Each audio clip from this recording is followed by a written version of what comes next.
Hey everybody. So I originally had the audio for this video, but the audio was a little off and you couldn't really hear me. So I am going to go ahead and just do a voiceover for this. I am showing y'all how I curl my hair with the flat iron, with my flat iron. So I put up a section of hair, and then with the bottom section, I'm going to split that in two and bring my flat iron over and to start curling it.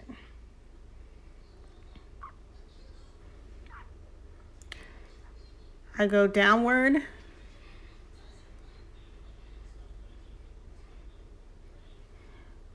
and so then once I close my flat iron, I flip it back and then I just go down from there.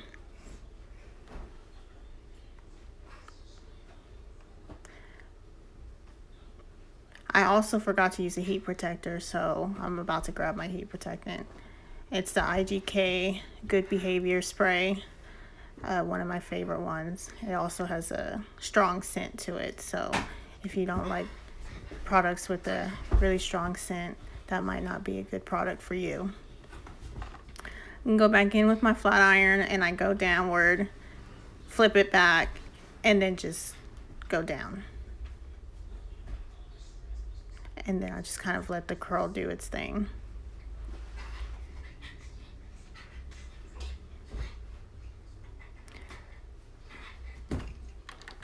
I leave it sitting for a little bit. I don't run my fingers through it. I'll let it cool down, let all of my hair cool down, and then I will go back in there and run my fingers through it.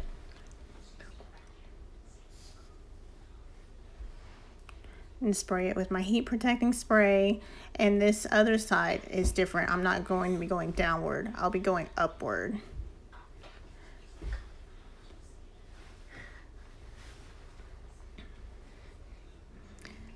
And same thing, I just flip it back, turn a little bit, and bring it down.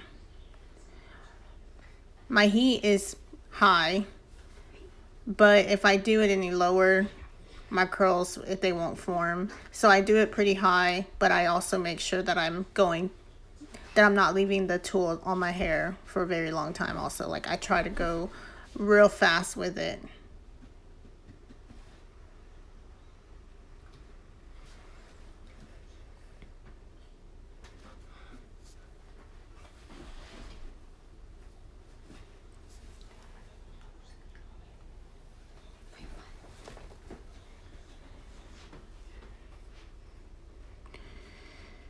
So then flip it back, and I'm going to grab another section, my second section.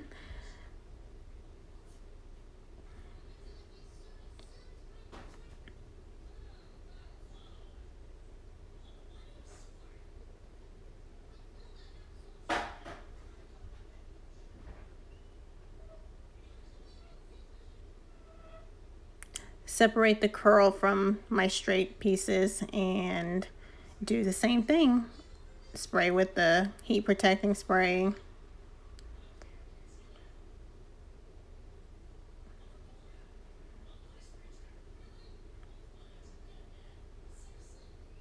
And the heat protecting spray protects your hair from the heat and it from a lot of the heat damage. I can't imagine going through my hair with such a hot tool and not using any heat protecting on there. So that is a big game changer when you're using a lot of heating products on your hair. And also, the flat iron that I'm using is BaByliss or BaByliss. I've been a hairstylist for like 9 or 10 years now, and I still don't know how that's pronounced. So it gets hot on both sides, so you can see that it really gets that heat through the hair evenly. So it's a really good tool. You can do it with a regular flat iron also. I just fell in love with this flat iron when I first used it. So for curling, it's a really good tool, really good.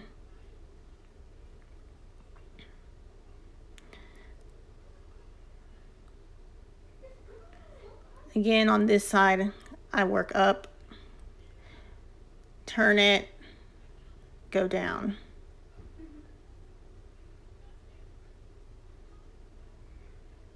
I think I had a little bit more hair in that section, so I had to go a tiny bit slower. So, but when I don't have a lot of hair in it, like this section, I can go a little bit faster. And then I just use my fingers to help it get its shape.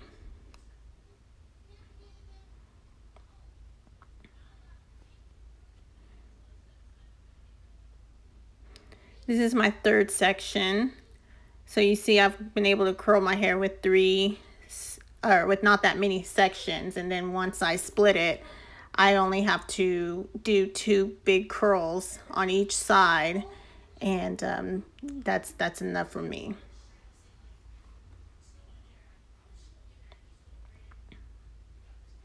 And we'll do the same thing.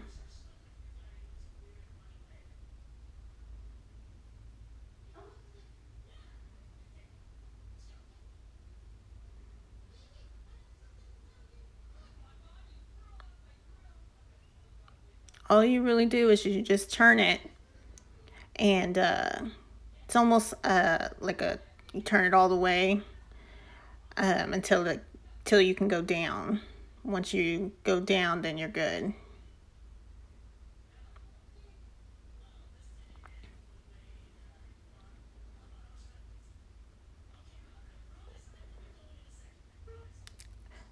It's a lot of wrist movement too. That's what really does the trick, is being able to move it with your wrist quickly enough so you don't leave it on one spot while you're trying to move it. If this is your first time trying it, I would recommend going on a lower heat, so in case you do accidentally leave it on the hair, you're not going to get a lot of damage.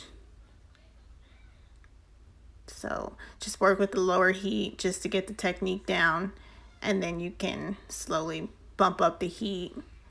Once you're comfortable enough, you can work with a higher heat.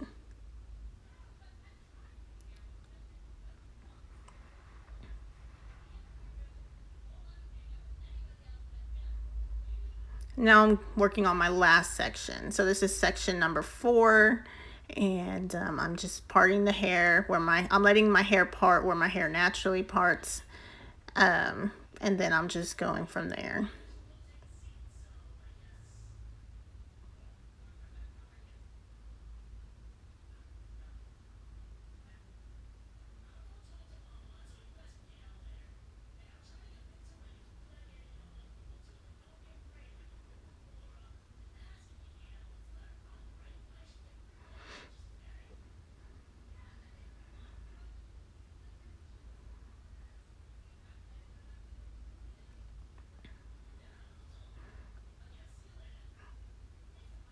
I like to let my curls cool down. I don't like to go in there immediately after I've just did a curl and break it up.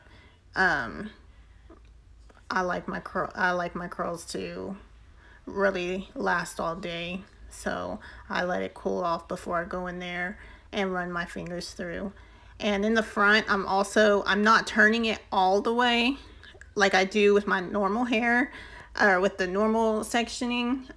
I turn it halfway and then work at an angle. That way I don't have a ringlet right there in the front. So what this does is it lets my hair, like the front part, my bang area, it kind of flows a little bit towards the back. It's not as tight. You'll have to excuse me. Samuel came in at that moment. He needed help with something.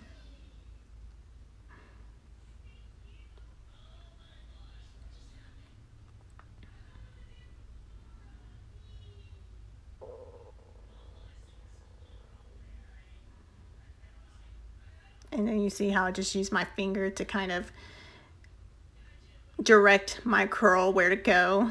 and I barely even turned it right there on that last one.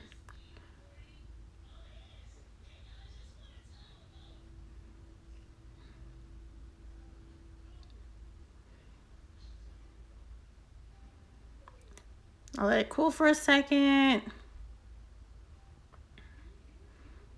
That area looked like it was going to bother me, but it ended up being okay. So as you can see, this is what my hair looks like before I break it up. I do not wear my hair like this. I usually break it up afterwards with my fingers.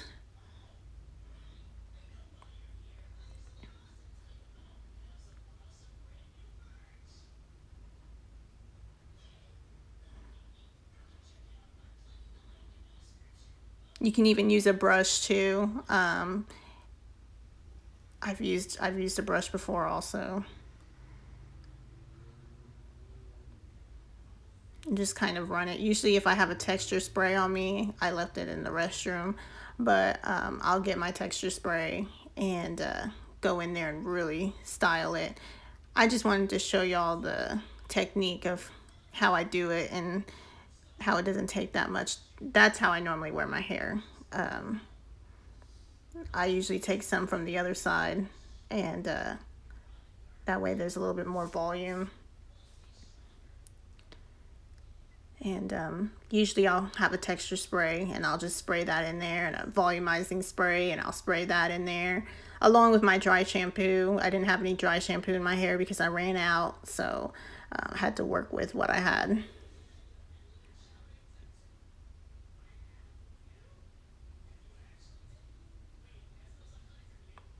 And usually I'll just let it, it's kind of being weird right there in the front, but if I have my styling product on me, then I would be able to show y'all how to fix that, but I left it in the restroom. But that other side looks really good.